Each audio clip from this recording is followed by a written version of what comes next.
What if the person you dismissed as insignificant had the power to completely change your future? Jeff Matthews was about to learn this lesson the hard way.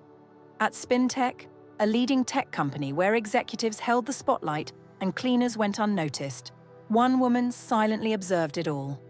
She wasn't who they assumed her to be. In a world dominated by arrogance, karma is never far behind. Grab a cup of coffee, sit back, and enjoy this incredible story.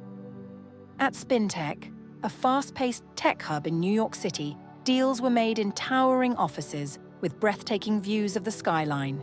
Employees moved with determination, their every step a testament to ambition. But on this particular day, a new face entered the building. Emily Dawson, the latest hire in the cleaning crew. Dressed in a modest blue shirt, black pants, and sneakers, with her hair tied back, Emily pushed her cleaning cart through the bustling halls. To everyone, she was just the new cleaner. But beneath the uniform, Emily hid a secret.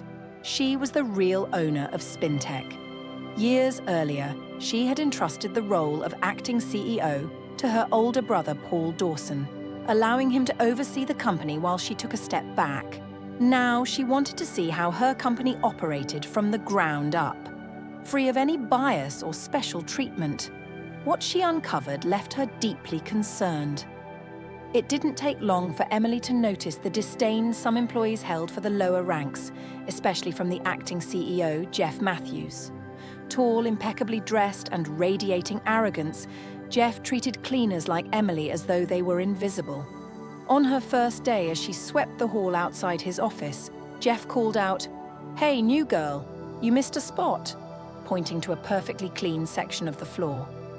Emily smiled politely and continued her work, but Jeff wasn't finished. "You should be grateful to have a job like this," he added smugly. "Not everyone gets the privilege of stepping foot inside a company like SpinTech. Don't mess it up." Emily remained composed, but inside her anger simmered. This was her company, built from the ground up with her own sweat and determination. But for now, she had to maintain her disguise.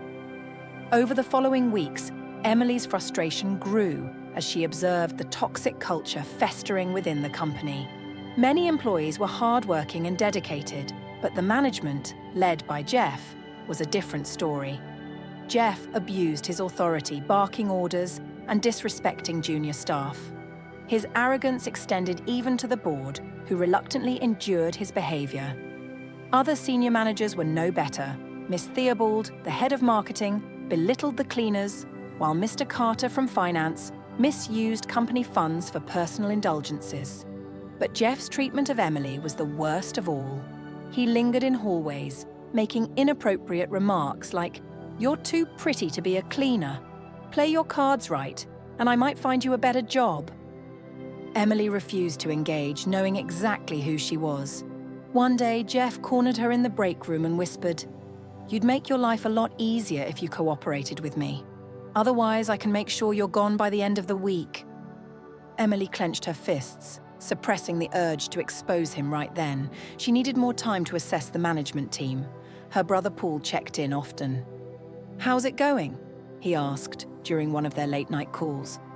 "It's worse than I thought," Emily admitted. "Jeff and others are destroying the company from within. I need to figure out who's worth keeping before I act." "Take your time," Paul encouraged. "When the moment comes, they won't see it coming." Jeff's behavior escalated.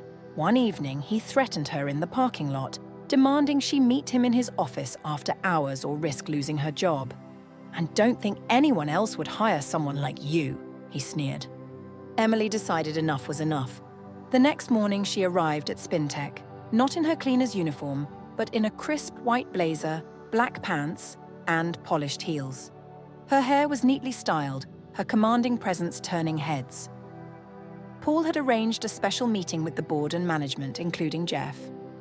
As Emily entered the conference room, Jeff shot her a confused look that quickly turned into a smirk. "Are you lost, sweetheart? This is a board meeting," he mocked. Emily ignored him. Walking confidently to the head of the table beside her brother, Paul stood and addressed the room. "Before we begin, I'd like to introduce someone very important, This is Emily Dawson, the true owner and founder of SpinTech. The room fell silent, Jeff's face drained of color as realization hit him. For the past few months, I've been working undercover as a cleaner, Emily began calmly. I wanted to see how my company operates when no one knows who I am. What I found was disturbing. Jeff stammered. Ms. Dawson, I didn't know. That's no excuse, Emily interrupted. You harassed me and other employees, abused your position, and failed to uphold this company's values. Paul stood beside her. Effective immediately, Jeff Matthews. You're fired. Legal action will follow. Security escorted a defeated Jeff out, while Emily turned to the rest of the board. To those who acted with integrity, your positions are safe. But for those who contributed to the toxic culture, there will be consequences. Several members of the management team were terminated on the spot.